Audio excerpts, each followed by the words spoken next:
Vamos a abrir la Biblia, hermanos y hermanas, en el libro de Génesis. Seguimos adelante con el estudio que estamos desarrollando en el primer libro de la Biblia, que es el libro de Génesis. Hemos llegado al capítulo número 12, que hemos venido estudiando en las últimas oportunidades, y leeremos el pasaje que corresponde en esta oportunidad. En realidad este pasaje lo hemos leído 2 veces ya. Esta será la tercera vez que lo leemos, pero es porque hemos avanzado muy poco. En realidad solo un versículo hemos avanzado de todos los que hemos leído, pero Dios mediante hoy sí vamos a completar. Leamos entonces Génesis capítulo 12, versículo número 11 en adelante. Cuando estaba por entrar a Egipto, le dijo a su esposa Sarai: yo sé que eres una mujer muy hermosa.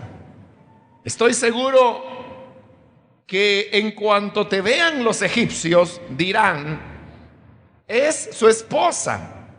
Entonces a mí me matarán, pero a ti te dejarán con vida. Por favor, di que eres mi hermana, para que gracias a ti me vaya bien y me dejen con vida. Cuando Abraham llegó a Egipto, los egipcios vieron que Sarai era muy hermosa. También los funcionarios del faraón la vieron y fueron a contarle al faraón lo hermosa que era. Entonces la llevaron al palacio real. Gracias a ella, trataron muy bien a Abraham. Le dieron ovejas, vacas, esclavos y esclavas, asnos y asnas y camellos. Pero por causa de Sarai, la esposa de Abraham, el Señor castigó al faraón y a su familia con grandes plagas. Entonces el faraón llamó a Abraham y le dijo: ¿qué me has hecho? ¿Por qué no me dijiste que era tu esposa? ¿Por qué dijiste que era tu hermana?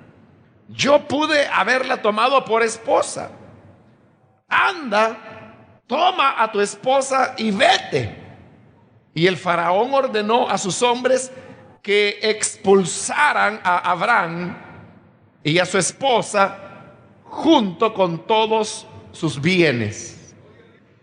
Bueno, al menos, hermanos, en las últimas 2 ocasiones hablamos de cómo se presentó una hambruna en la tierra que en esa época se llamaba de Canaán, que es la tierra a la cual Dios había llevado a Abraham, diciéndole que sería herencia perpetua de sus hijos, de su descendencia. Ante la situación de hambruna, Abraham decide ir a Egipto, y explicamos en la ocasión anterior que técnicamente lo que era la tierra de Canaán, hoy conocido como el Estado de Israel, en esa época, aunque no era propiamente territorio egipcio, era un área que se encontraba bajo la influencia del imperio egipcio, que en esa época era una potencia mundial, y que únicamente los hititas, que estaban ubicados un poco más al norte, se atrevían a rivalizar. Y de hecho había guerras que se dieron entre los egipcios y los hititas. Pero en esta época, recuerda, estamos en el año 2000 antes de Cristo, y por la misma razón es un periodo de relativa calma que va a durar algunos siglos. Y por ello la idea de ir a Egipto era, hermanos, como la salida lógica en una situación como la que Abraham estaba viviendo. Ahora, hemos hablado también ya que en esa época Egipto se había convertido en una potencia militar, económica, de tal manera que Aquí es como el granero del Medio Oriente, y lo será no solamente en esta época de Abraham, sino que hasta el final del libro de Génesis, e incluso en el libro de Éxodo todavía, más de 400 años después, se sigue hablando de Egipto como el granero del Medio Oriente. Pero también Egipto era una civilización que había desarrollado mucho, de tal manera que hemos hablado ya que las primeras pirámides en Egipto datan de aproximadamente 2600 años antes de Cristo. Esto significa que cuando Abraham decide ir a Egipto, Egipto era una ciudad, perdón, un imperio donde en esa época de Abraham tenían ya al menos 600 años la cultura egipcia de venir construyendo pirámides. Obviamente en la época de Abraham no existían las pirámides tan grandes que han subsistido hasta la época presente, como la famosa Esfinge. Seguramente no estaba construida en la época de Abraham, y también no eran pirámides tan terminadas como lo llegaron a ser las pirámides que sobreviven hasta la época presente. Las primeras pirámides que los egipcios hicieron eran muy parecidas a las pirámides de los pueblos indígenas que aquí en Latinoamérica, principalmente México, Guatemala, El Salvador y Honduras, alcanzamos todavía una colita, que eran pirámides, son pirámides en forma de gradas. Entonces, así eran las primeras pirámides que hicieron los egipcios. Después es que ellos ya llegarían a la elaboración de hacerlas casi pues un triángulo perfecto. Pero más o menos esas eran las condiciones cuando Abraham llega. Ahora, el punto es el preconcepto que Abraham tenía de lo que Egipto era. Porque antes de emprender el viaje, hemos leído en el versículo 11 que cuando ya estaban por entrar a Egipto, Abraham le dice a su esposa Sarai: yo sé que eres una mujer muy hermosa. Nos vamos a detener allí antes de seguir adelante, porque Abraham le está diciendo a su esposa: yo sé que eres una mujer muy hermosa. Pero en esa época Sarai, la esposa de Abraham, tenía 65 años de edad. Entonces la pregunta es esta: si ella tenía 65 años de edad, ¿cómo es que Abraham le dice que es una mujer hermosa? O sea, ¿sería que le estaría haciendo el favor por ser su esposa? Bueno, en realidad no, porque si usted puso atención en la lectura, verá que los oficiales de la corte de Faraón, cuando ven a Sarai, la ven también que es muy hermosa, tan hermosa que conforme a la costumbre de los egipcios, van y le cuentan a Faraón y dice: mire, acaba de llegar allí una mujer que es especialmente hermosa. Y Faraón la manda a llamar, y cuando la conoce, igual él ve que Sarai es muy hermosa, de manera que la retiene en el palacio. En ese momento ella no es una esposa, ni siquiera una concubina del faraón. Faraón era el nombre que le daban a los reyes en Egipto. Pero más o menos era la idea hacia la cual se estaba encaminando Faraón.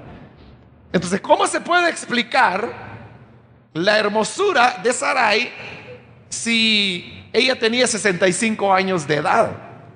De nuevo, como ha ocurrido varias veces en este libro de Génesis, y yo lo he mencionado, los problemas de interpretación se dan porque nosotros queremos interpretar estos hechos que, como digo, sucedieron 2000 años antes de Cristo, pero queremos interpretarlos de acuerdo a nuestros criterios modernos o actuales.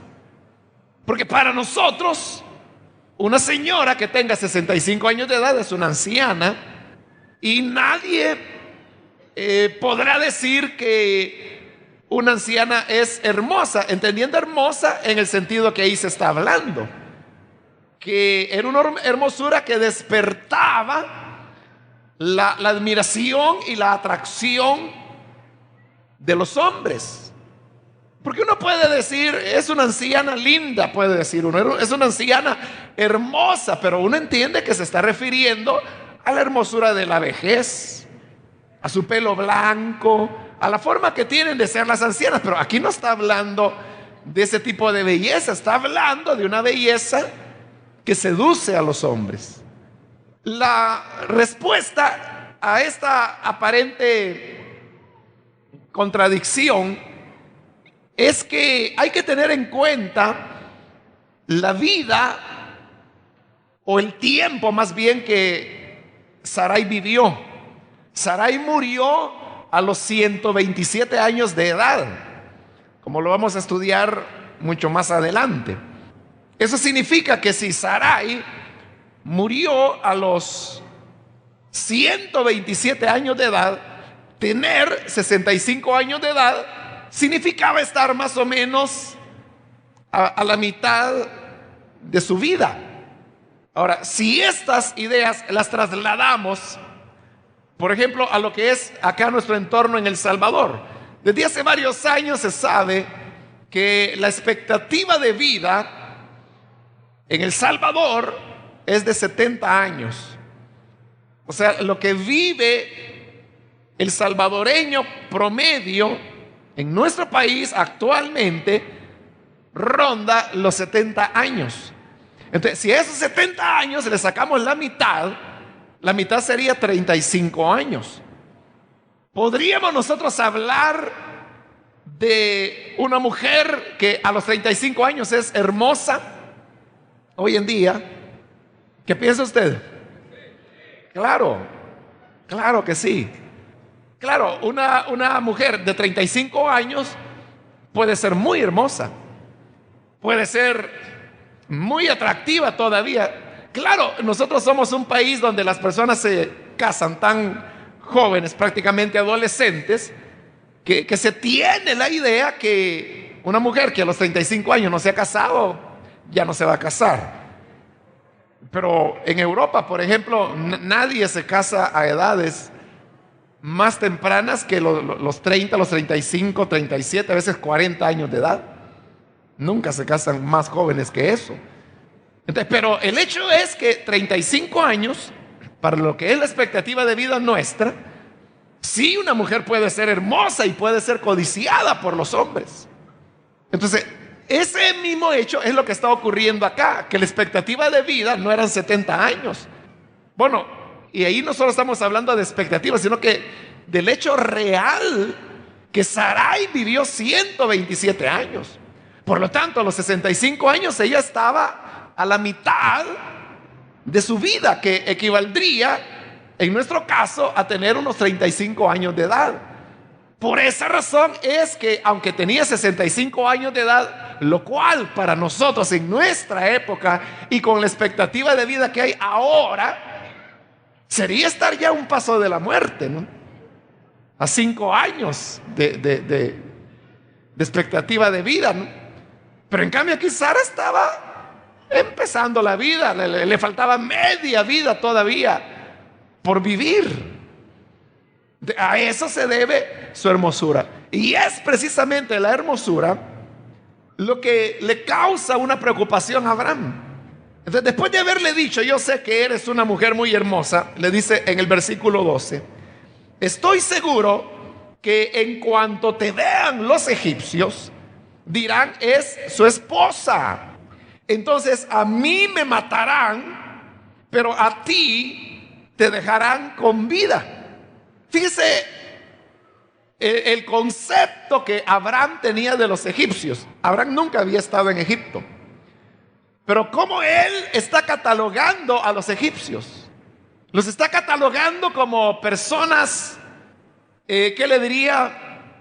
Crueles, sin ningún tipo de respeto a la persona humana. Abraham pensó, los egipcios son tan malos que si ellos saben que Sarai es mi esposa y cuando la vean que es muy hermosa, lo que harán es que me van a matar a mí para quedarse con mi mujer. Esa era la idea que él tenía, que los egipcios eran tan perversos que le matarían a él para arrebatarle a la esposa.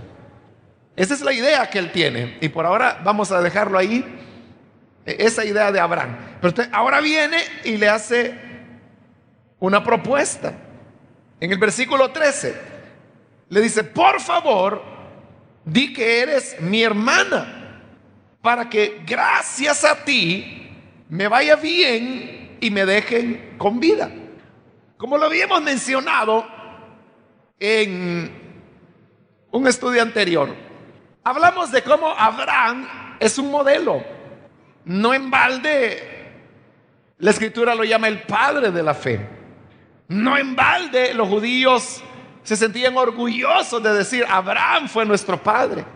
E incluso en este estudio que hemos estado desarrollando, yo he elogiado la tremenda fe y obediencia que Abraham mostró a Dios.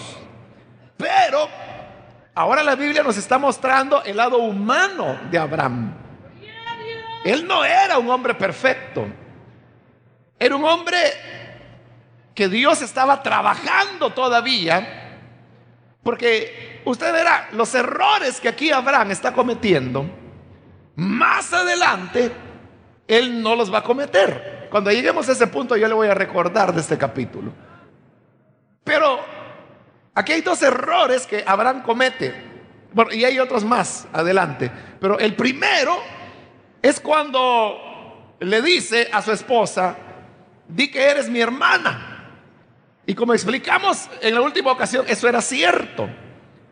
Porque recuerde que Sarai y Abraham eran hermanastros, hijos del mismo padre, pero de diferente madre.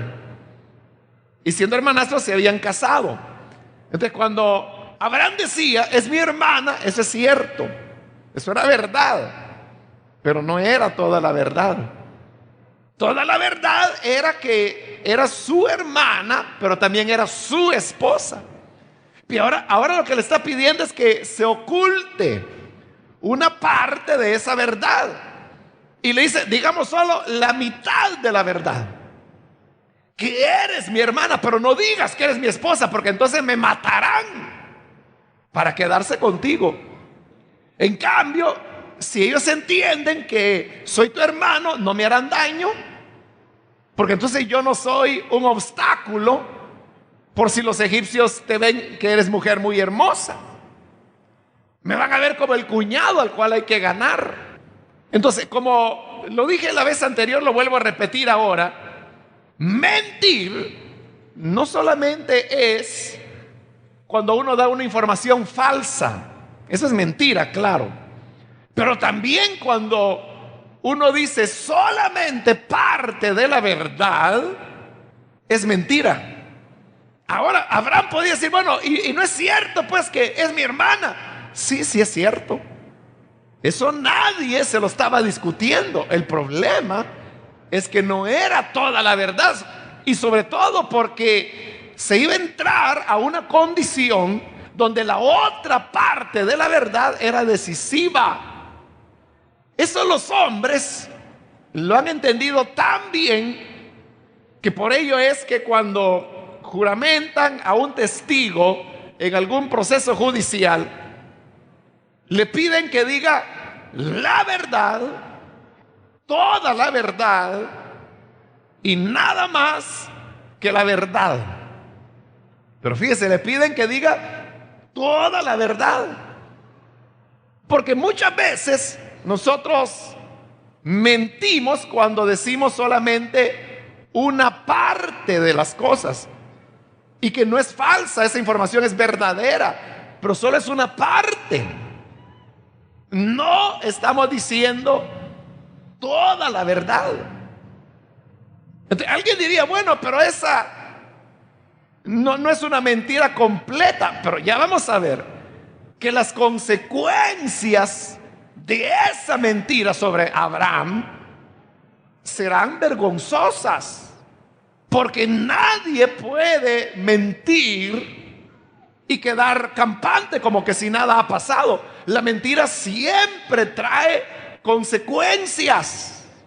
La mentira siempre dañará a otros, como lo vamos a ver acá, pero también nos avergonzará a nosotros que mentimos, sea dando información falsa u ocultando parte de la verdad, que es lo que Abraham está haciendo. Entonces, recuerde siempre eso. Cuidado, ¿no? Porque hay ocasiones en que alguien llega y toca la puerta y preguntan por alguien en su casa, ¿está tal persona? Y usted responde y dice, no, no está. Entonces volveré después, va, está bien, y cierra la puerta. Y cuando entra, la persona sí está. Y dice, ¿a quién buscaban? A ti. ¿Y por qué le dijiste que no estaba? Si es que no estás, pero para él. Pero fue una mentira. O sea, porque si eso le quería decir, decir la verdad es decirle, mire, sí se encuentra, pero en este momento no le puede atender porque tiene otras ocupaciones, porque no viene más tarde. Y ahí le está diciendo la verdad. Pero usted solamente dice, no está, y en su mente dice, para usted, es mentir. Nosotros tenemos que ser cuidadosos porque la mentira es algo tan sutil que en el momento que menos pensamos, estamos dando ya una información falsa. Hay cosas muy sencillas, hermano, como por ejemplo, personas que dicen, por favor, ore por mí, que tengo este problema. Y usted viene y dice, sí, yo oraré. Y no lo hace, mintió. Eso es mentira. Entonces, si usted se compromete y le dice, bueno, está bien, voy a orar, hágalo. O de otra manera, haga lo que hacen varios hermanos que yo conozco, que cuando alguien llega y le dice, mire, ore por mí porque tengo esta necesidad, con gusto. ¿Por qué no oramos en este momento? Y en el momento oran y le piden a Dios por la necesidad. Pero ya lo hicieron. No tuvieron que mentir. Entonces, esa sería la primera lección que podemos aprender. Porque la mentira, en cualquiera de sus formas, ocultando parte de la verdad, exagerando una parte de la verdad, ocultando o minimizando otra parte de la verdad, todas esas son formas de mentira y siempre traerán consecuencias, como lo veremos. Ese es el primer error de Abraham. El segundo está ahí mismo en el versículo 13, cuando le dice, di que eres mi hermana para que gracias a ti me vaya bien y me dejen con vida. Fíjese, le está diciendo, di que eres mi hermana para que gracias a ti me vaya bien a mí. Eso es muy egoísta de parte de Abraham, porque está sometiendo a su esposa a un peligro donde ella puede ser incluso tomada como mujer de un egipcio. Pero le dice, no digas que eres mi esposa para que así a mí me vaya bien.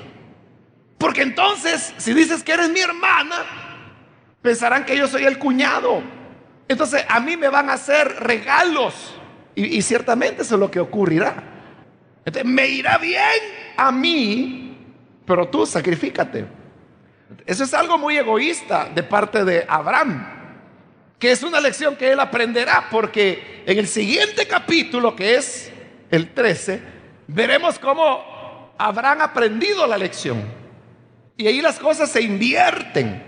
Y ya él no busca su provecho, sino que cuando se tiene que separar de su sobrino Lot, le dice, mira, tú escoge la parte de la tierra que quieras. Si tú vas a la izquierda, yo me voy a la derecha. Si tú escoges la derecha, yo me voy a la izquierda, pero no podemos estar más juntos. Y claro, Lot escoge la parte más irrigada, el valle del Jordán, la parte verde, porque la otra parte era las montañas desérticas. Entonces Lot dijo, me voy a la parte verde, a la parte irrigada, donde había riqueza, donde se podía cultivar. Está bien, le dijo Abraham, si eso quieres, vete ahí y yo me voy arriba a la montaña desértica. Ahí Abraham, fíjese, ha abandonado el egoísmo. Por eso le digo, Abraham no era un hombre perfecto, pero era un hombre en el cual Dios estaba trabajando, no estaba terminado. Si usted se pregunta, porque Dios le ha prometido tener un hijo, pero para que esa promesa de tener un hijo se cumpla, Dios se va a tomar 20 años. Entonces la pregunta sería, ¿por qué Dios se tardó tanto? ¿Por qué a Dios le costó tanto darle un hijo a Abraham? A Dios no le costó. A Abraham fue al que le costó llegar a ser la clase de hombre que Dios quería que fuera, para que de él naciese el pueblo que él mismo le ha dicho que en ese pueblo serán benditas todas las naciones de la tierra, porque de allí habría de nacer el Cristo. Entonces Dios está trabajando con Abraham. Ahora piensen esto, si Abraham, que era Abraham, era el padre de la fe, Dios tenía que estar todavía trabajándolo, cambiándolo, quitándole ese egoísmo. ¿Cuánto más trabajo Dios no tiene que hacer con nosotros? Él todavía no ha terminado con nosotros. Cada día Él está enseñándonos, modelándonos, quebrando nuestro orgullo, rompiendo nuestro egoísmo, hasta que lleguemos a ser la clase de persona que Él quiere que seamos en sus manos para el cumplimiento de sus propósitos. Pero Abraham hoy se está mostrando totalmente egoísta. Mira, mujer, sacrifícate tú para que me vaya bien a mí. Eso se puede decir que era, en la época de Moisés era, perdón, de Abraham, era totalmente aceptado, porque era una sociedad patriarcal totalmente. La mujer tenía un lugar secundario, y más adelante vamos a encontrar a Sarai refiriéndose a Abraham, llamándole mi señor. O sea, ella se veía como una esclava de él, y más o menos eso era. Que lo que el jefe dijera, lo que el esposo dijera, eso era. Pero el problema es que lo que ahí se produce es una manifestación del egoísmo de Abraham. Fíjese que al pensar en esto, hermano, yo solamente recordé un caso que salió en los periódicos. A lo mejor usted lo leyó, de una señora, una abuela, que tiene una nieta, una niña de 15 años de edad. No recuerdo el lugar, pero aquí en El Salvador, pero en algún lugar del interior. Pero la cosa es que ella, la abuela, andaba proponiendo a su nieta a hombres a cambio de dinero. Entonces alguien se enteró de la situación y claro, ella anunciaba que su nieta era virgen. Entonces ella como que lo que quería era el mejor postor. ¿Quién da más por mi nieta? ¿No? Tiene 15 años, es virgen. ¿Quién la quiere? ¿Cuánto me dan? Entonces, en eso estaba cuando alguien se dio cuenta, informó a la policía y la capturaron. De esa manera, bueno, la niña fue rescatada, pero yo me puse a pensar, bueno, qué barbaridad, ¿no? Porque esta señora lo que quiere es sacar provecho de su nieta. Y es su nieta, y en lugar de protegerla, lo que está haciendo es comercializándola. Claro, capturada, como todo capturado, ella negaba y decía, no, no es cierto, ella es la que le gustan los hombres. Yo no sé nada de esto, decía ella. Pero algo parecido a lo que Abraham está haciendo. Mira, mujer, si te agarra otro hombre, no importa, con tal que me vaya bien a mí. Era muy egoísta de parte de Abraham. En el versículo 14, bueno, Sarai acepta, porque no tenía opción. Pero dice el versículo 14, cuando Abraham llegó a Egipto, ocurrió lo que él había pensado. Los egipcios vieron que Sarai era muy hermosa. También los funcionarios del faraón la vieron y fueron a contarle al faraón lo hermosa que era. Entonces la llevaron al palacio real. En esa época Egipto era un pueblo que se alegraba cuando extranjeros venían, pero traían dinero. Y recuerda que Abraham, Dios ha comenzado a bendecirlo, ha comenzado a enriquecerlo. Abraham terminará millonario. La Biblia dice riquísimo, pero hoy contemporáneamente nosotros diríamos millonario. Pero es una riqueza de Abraham que va creciendo y que va a crecer más ahora que él va acá a Egipto. Entonces, cuando ven llegar a Abraham y que trae el ganado, sus esclavos, trae riquezas, esa clase de gente en Egipto era muy bien recibida. Y realmente así es, hermano, todavía en muchos países. Hace algunos años atrás, no sé si todavía será así, porque cada rato cambian las leyes migratorias en los Estados Unidos, pero hace algunos años atrás, como 7 años o más quizás atrás, si usted llevaba $100,000 para invertir en un negocio en los Estados Unidos, solamente tenía que demostrar que tenía los $100,000 e inmediatamente le daban la visa de residencia. Porque como traía inversión, y eso es lo que ellos quieren, que usted lleve dinero, no que vaya a quitar dinero, sino que lleve. Pero le digo, esto fue hace varios años, yo no sé si todavía eso existirá. Entonces, mucha gente, claro, no tienen esa cantidad de dinero, ¿no? Y piensan que eso de la residencia es una cosa complicadísima. Pero si usted tiene dinero, inmediatamente le dan la visa. Era el único requisito, que usted llevara $100,000 y decir, yo voy a poner, aunque sea una tienda, un comedor, lo que fuera. Pero cantidad mínima, $100,000. Si la llevaba, inmediatamente le daban la visa de residencia. Y entraba legal y se quedaba a vivir. Algo así era en Egipto. De Abraham traía dinero, lo reciben. Y lo tratan bien, y cuando lo tratan bien, ven a Sarai. Y cabal, la ven hermosa. Y los egipcios comienzan a decir, qué hermanita la de Sarai. La de Abraham, perdón.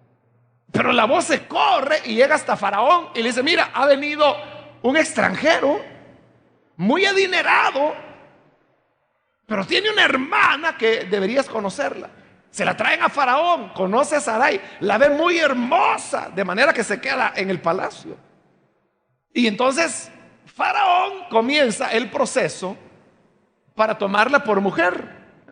Entonces en Egipto la costumbre era darle regalos a la familia, pero como en este caso el único familiar era Abraham, porque el resto de la familia, recuerde, los dejó allá, parte en Ur de los Caldeos, parte en Harán. Entonces dice el versículo 16, gracias a ella trataron muy bien a Abraham. O sea, Abraham bien, muy bien tratado, pero Sarai allá en el palacio angustiada. ¿Y si este rey me agarra? ¿Y si este rey termina tomándome por mujer? Pero él muy bien. Y dice, le dieron ovejas, vacas, esclavos y esclavas, asnos y asnas y camellos. O sea, si era el rey, era el faraón quien quería tomar por mujer a Sarai. Imagínense los regalos que le pudo haber dado a Abraham. Ahí se dice, ¿no? Pero los esclavos, esos no eran viejitos esclavos. Eran hombres, mujeres fuertes que tenían fuerza para trabajar. Eran buenos camellos, buenos asnos. Era ganado gordo, era de lo mejor. Es decir, le comienza a dar regalos y regalos y regalos a Abraham. Porque esa era la idea, ganárselo como cuñado para que luego él accediera al matrimonio. Bueno, hasta ahí todo va bien, pero fíjese, uno diría, qué desvergonzado Abraham, porque él sabía que todo lo que Faraón le estaba regalando, no se lo estaba regalando porque era buenísima gente. Se lo estaba regalando porque sabía que era el procedimiento para casarse con su mujer. Pero él lo recibe, no lo rechaza. Por eso le digo, Dios aquí está trabajando con Abraham, porque más adelante, cuando el rey de Sodoma le va a hacer la misma propuesta y le va a decir, mira, todas las riquezas que te queden a ti, Abraham dirá, no, para que no se diga que tú me enriqueciste. Ni siquiera una cuerda para atar una sandalia voy a tomar, para que así todos entiendan que lo que yo tengo fue Dios quien me lo dio. Entonces, allí sí lo va a rechazar, pero después de esta experiencia. Pero aquí no lo está rechazando, aunque él sabe que es el precio de perder a su mujer. Entonces, no solo ha mentido, no solo se ha mostrado egoísta, hoy se está mostrando desvergonzado, porque está aceptando el precio de algo que él sabe que no puede, no debería dar, pero no dice nada, porque hubiera podido seguir el papel de hermano y decir: no, lo siento, porque mi hermana está comprometida con otro gran rey por allá, hubiera dicho, así que no puedo aceptar tus regalos. Pero no hace eso, los acepta. Pero aquí viene el punto. O sea, como Abraham no hace nada, Dios sí lo hace. Porque en este momento todo está en peligro, hermano. O sea, el plan de Dios revelado a Abraham en este momento está en peligro. Porque Abraham ha abandonado la tierra que Dios le ha dicho que es de su descendencia. Segundo, le ha dicho que le dará una descendencia, pero ahora existe el peligro que su esposa se convierta en la esposa de Faraón. Y si tuviesen hijos, ya no van a ser hijos de él, sino que serán egipcios los que van a nacer. Y si ella se casa, Abraham se va a quedar en Egipto. Entonces todo el plan de Dios, de la tierra, de la descendencia, de hacer un pueblo nuevo, todo está en peligro. Pero Abraham sigue fascinado con los regalos. Entonces Dios interviene. Versículo 17 dice: pero por causa de Sarai, la esposa de Abraham, el Señor castigó al faraón y a su familia con grandes plagas. Como no decía nada Abraham, Dios comienza a enviar plagas sobre faraón y sobre su familia. No se dice cuáles fueron esas plagas, pero la cuestión era evidente que algo estaba mal. Entonces faraón cae en la cuenta y manda a llamar a Abraham. Y dice el versículo 18: entonces el faraón llamó a Abraham y le dijo: ¿qué me has hecho? ¿Por qué no me dijiste que era tu esposa?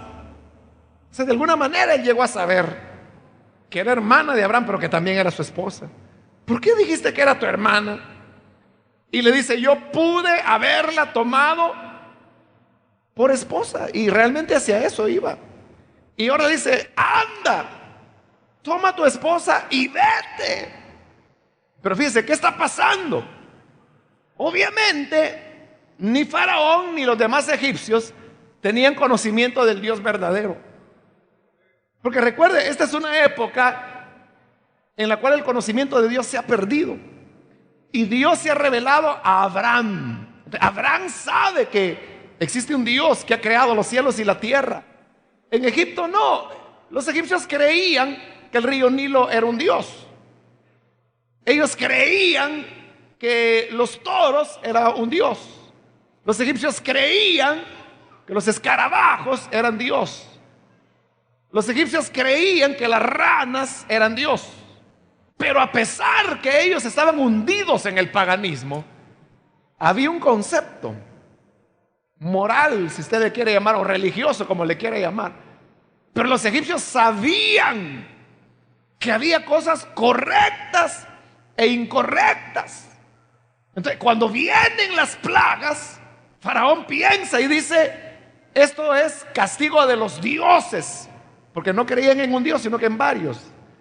Esto es un castigo de los dioses. Claro, no sabía que no eran dioses, sino que el único Dios verdadero.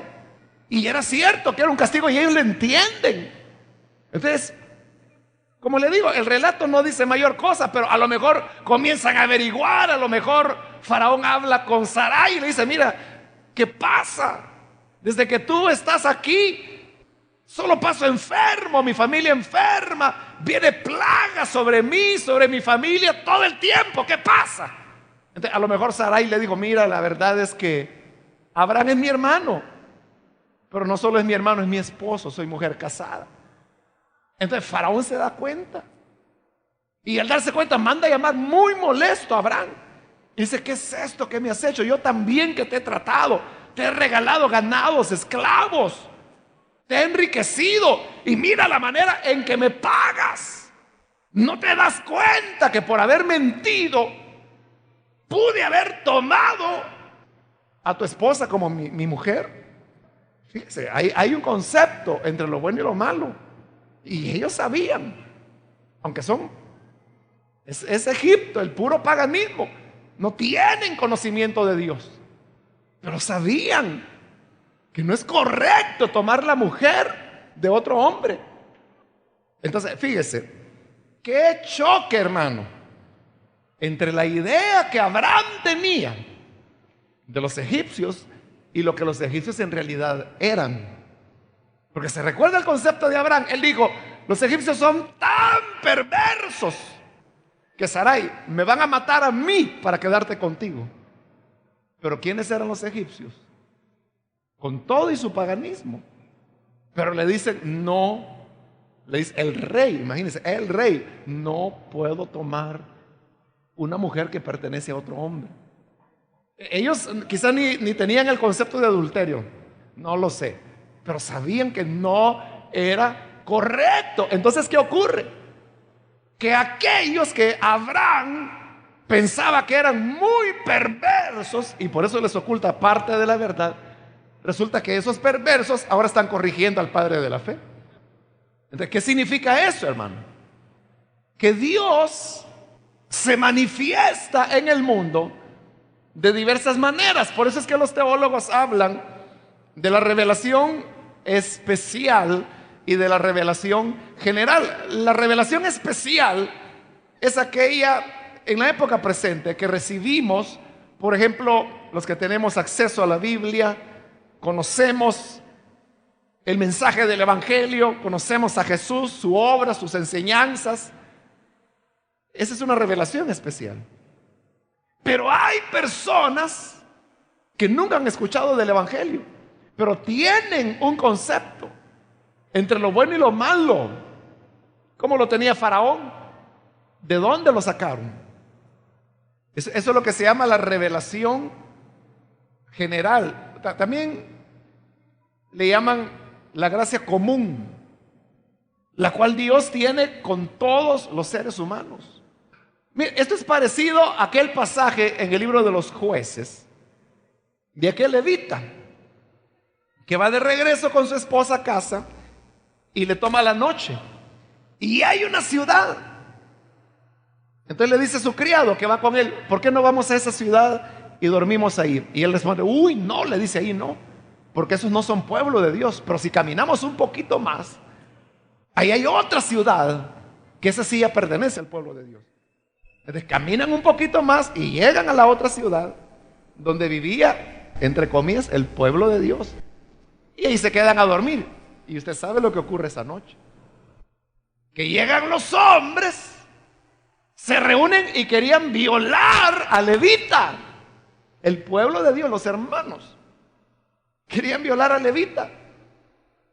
Pero él no sale de la casa y en lugar de eso, a su esposa la saca a la calle y aquellos hombres, encendidos en su pasión, toman a la mujer y dice que abusan de ella durante toda la noche. De manera que cuando amanece la mujer está tan maltratada que ha muerto.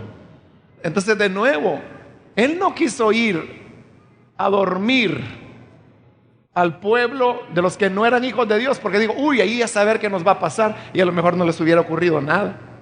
Mejor vamos donde hay hijos de Dios, y los hijos de Dios violan a su mujer hasta la muerte. Lo mismo le está ocurriendo hoy a Abraham.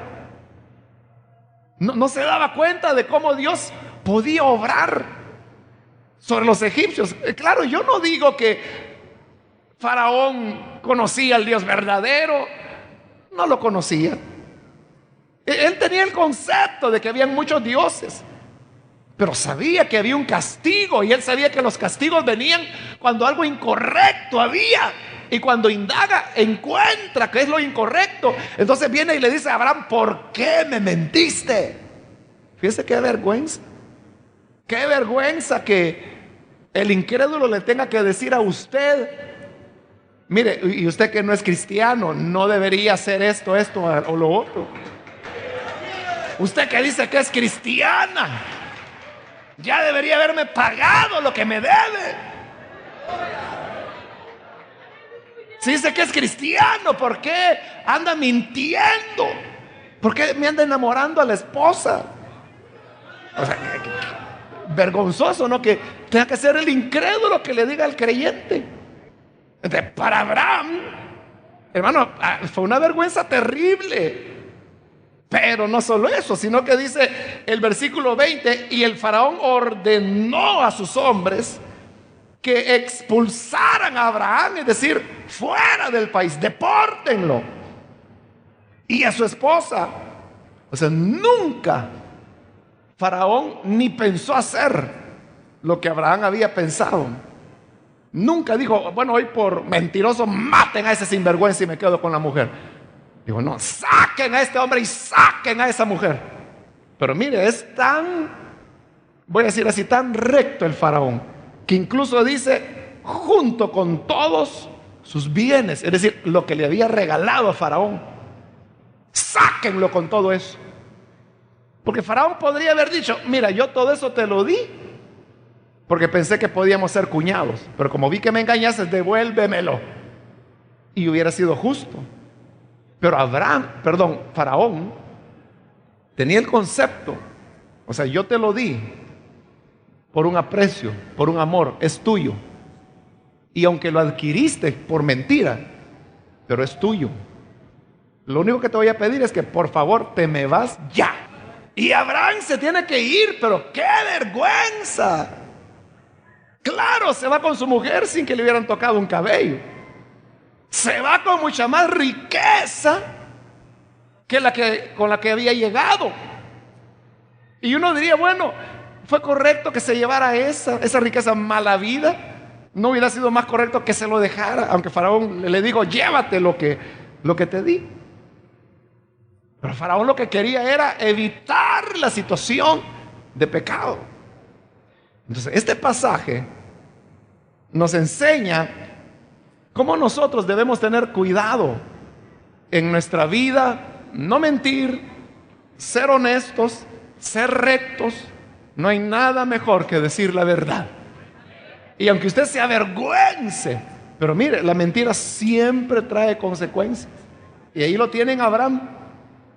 La vergüenza que tuvo que pasar por andar ocultando parte de la verdad. Entonces no hay nada mejor que llevar una vida de rectitud, decir la verdad. Tal vez en el momento decir la verdad le hará sentir avergonzado, apenado, pero será ese momento. Pero después de haber dicho la verdad, la satisfacción que se hizo lo correcto, y el que hace el bien, Dios lo bendice. Dios honra al que le honra. Pero si mentimos, usted mismo se va a sentir mal. Y de todas maneras la verdad siempre se sabrá. Jesús dijo: no hay nada oculto que no haya de salir a luz. Y ese es el problema, que cuando sale a luz antes que usted lo haya dicho, la vergüenza será para usted, como lo fue para Abraham. Así que es mejor ser verdaderos y honestos delante de Dios, delante de las personas, creyentes o incrédulos. No vaya a ser que el incrédulo termine diciendo: mire, mejor váyase a esa su iglesia y conviértase de verdad. Y nuestra vergüenza será mayor. Vamos a orar, vamos a cerrar nuestros ojos.